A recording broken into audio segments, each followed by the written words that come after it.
Oui, par rapport à la thérapie mosaïque, on a aussi à remarquer que la dimension spirituelle est centrale dans cette approche. La dimension spirituelle parce que cette approche est inscrite dans le courant de la thérapie humaniste. La thérapie humaniste souligne l'importance de la quête de sens pour chacun des êtres humains. Pourquoi suis-je là? Quelle est ma mission? Quel est le sens à ma vie? Donner du sens à notre existence.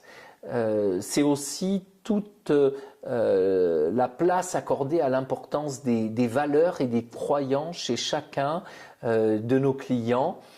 Dans le dispositif proposé en thérapie mosaïque, mais aussi à travers les protocoles qui sont proposés, notamment le protocole des traumatismes complexes, on va tenir compte de cette quête de sens. On va amener notre client à interroger le sens de ces événements, comment ces événements s'inscrivent dans son histoire, non pas pour trouver la cause et pour le localiser dans une place de fautif ou de victime, mais plutôt d'interroger quelle est la fonction, comment ces événements vont l'amener à développer tout un ensemble de façons de s'y prendre, de manières d'être avec les autres, de façons de s'y prendre dans sa vie.